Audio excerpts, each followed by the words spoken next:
Cette capsule vous est présentée par la boutique Maixu pour vos peluches et articles décoratifs geek, ainsi que par Evo Retro, distributeur d'accessoires cool pour gamers et collectionneurs de figurines et de jeux vidéo. Bonjour, Gilles ici pour Ciné Techno et je vous parle du coffret SpongeBob 3 Movie Collection, la collection de 3 films de Bob l'éponge. Des films réalisés respectivement par Stephen Hillenburg, Paul Tibbitt et Tim Hill sont distribués par Paramount et présentent les voix de Tom Kenny, Bill Fagerbakke et Clancy Brown, sortis en magasin le 2 février 2021. Cette collection regroupe les 3 longs métrages mettant en vedette la célèbre éponge marine carrée. Accompagné de son ami Patrick l'étoile de mer, Bob l'éponge doit contrecarrer les plans machiavéliques d'un plancton qui veut voler la recette vedette du restaurant de Monsieur Crabbe.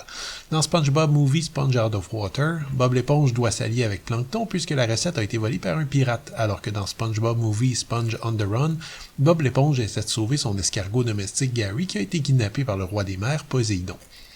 À ce stade, je ne reviendrai pas en détail sur le personnage. Si vous connaissez toujours pas Bob l'éponge, commencez peut-être par regarder quelques épisodes des premières saisons. Vous aurez une idée du type d'humour de cette série très particulière. Exploitant au mieux les possibilités de l'animation en 2D, l'œuvre créée par Stephen Hillenburg est une explosion d'humour potache, absurde et caricatural située dans le contexte d'un petit monde sous-marin imaginaire, présenté par un pirate chantant et narré par un ersatz de Jacques Cousteau. Il n'y a pas vraiment de milieu, soit vous adorez Bob l'éponge, soit il vous laisse totalement indifférent, voire vous irrite au plus haut point. Après l'énorme succès des premières saisons, le créateur a voulu transposer le personnage à l'écran. Le premier film de Bob l'éponge, sobrement intitulé The SpongeBob SquarePants Movie, est réalisé par Hillenburg lui-même et est sorti en 2004. C'est probablement le meilleur film de la série et de loin. Tout d'abord, le récit est parfaitement fidèle au personnage et à la série. L'animation est identique, l'humour excessivement créatif et absurde domine l'œuvre sans jamais prendre le pas sur les personnages, qui demeure très attachant. On y retrouve des nouveaux personnages intéressants, comme la fille de Neptune, interprétée par Scarlett Johansson, ou Dennis, un mercenaire brutal, interprété par Alec Baldwin. Ces célébrités, à laquelle il faut ajouter un caméo surprise à la fin qui vaut vraiment le détour, sont totalement au service du scénario. Le film prouve également que l'humour de SpongeBob, qui est habituellement exploité pendant des courtes histoires de 10 minutes environ, a assez de panache pour garder l'intérêt pendant 1 heure et demie. À mon avis, ce film est une réussite complète. Bizarrement, malgré le succès continu de la série et du film, il aura fallu quand même attendre plus de 10 ans après le premier film avant de pouvoir apprécier Bob l'éponge au cinéma encore. J'avais pas vu encore le second film de SpongeBob Movie Sponge Out of Water et je dois admettre que malgré certaines critiques plus mitigées, j'ai été agréablement surpris. À mon avis, il y a eu un gros problème au niveau du marketing de ce film qui met vraiment l'emphase sur une animation 3D des personnages qu'on ne voit finalement que dans la toute dernière partie du film. La majeure partie du long métrage respecte encore l'animation 2D originale avec plusieurs interludes plus ou moins inspirés dans lequel Antonio Banderas joue un pirate chantant et cabotine comme je l'ai rarement vu faire. Le récit un peu précipité propose une alliance entre Bob l'éponge et Plankton, ce qui ajoute une dynamique un peu différente. Globalement, le film reste un bon divertissement, mais je dois dire que la dernière partie, un climax interminable dans lequel Bob et ses amis animés en 3D affrontent le pirate dans les rues d'une ville, est beaucoup trop long et manque franchement de punch. Il y a derrière toute cette séquence une volonté, je pense, de parodier les films de super-héros et leurs interminables affrontements finaux, mais il manque clairement d'idées comiques pour garder notre intérêt. Dommage. Le troisième et dernier film de la franchise, de SpongeBob Movie Sponge on the Run, sorti en 2020, peut être perçu comme un soft reboot. Cette fois-ci, tout le petit monde de Bikini Bottom est animé en 3D. Et je dois admettre que le résultat, même si j'étais un peu sceptique, dans le fond, m'a quand même beaucoup impressionné. En fait, ça m'a beaucoup fait penser un peu à la pseudo-animation image par image du film de Lego.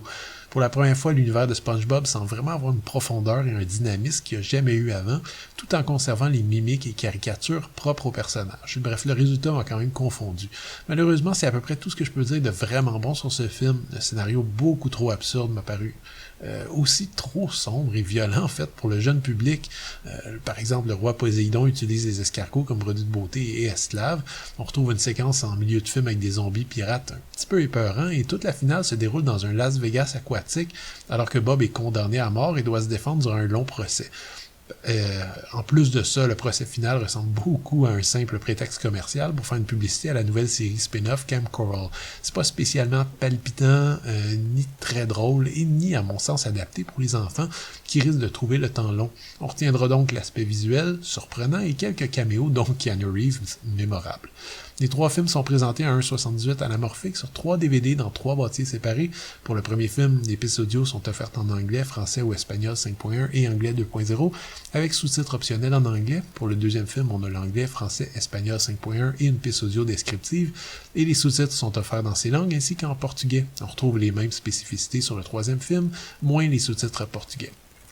Les suppléments varient grandement en termes de qualité. Le premier film propose un making-of assez intéressant et j'ai aussi été très amusé par Case of the SpongeBob, un court-métrage dans lequel Stephen Hillenburg rencontre le documentariste et scientifique Jean-Michel Cousteau et propose un petit reportage sur les fonds marins. On a droit à 20 minutes d'animatix, un court-métrage Saving the Surf et une bande-annonce préliminaire qui parodie les films de sous-marins. Étrangement, on ne trouve absolument aucun supplément sur le deuxième DVD. Pour le troisième film, on a droit à toute une série de scènes supprimées, des courts-métrages d'animation et des vidéoclips. Les suppléments du troisième disque sont clairement axés sur la continuité du film et sur la promotion de la série Camp Coral. Ne vous attendez donc pas à approfondir vos connaissances sur la conception du film et le processus de création, disons. Côté visuel, le coffret est en fait un simple mais efficace étui de carton dans lequel les 3 boîtes de DVD individuelles ont été insérées. Les 3 longs métrages de Bob l'éponge qui font partie de ce coffret valent tous, à mon avis, le visionnement à différents degrés. À mon humble avis, la qualité décline de film en film, mais même Sponge on the Run contient quand même quelques moments rigolos en plus de proposer un aspect visuel réussi. Évidemment, vous devez déjà être amateur du personnage, mais si c'est le cas et que vous n'avez pas déjà vu ces films, je recommande sans problème cet ensemble. C'était Gilles, merci. Bon visionnement.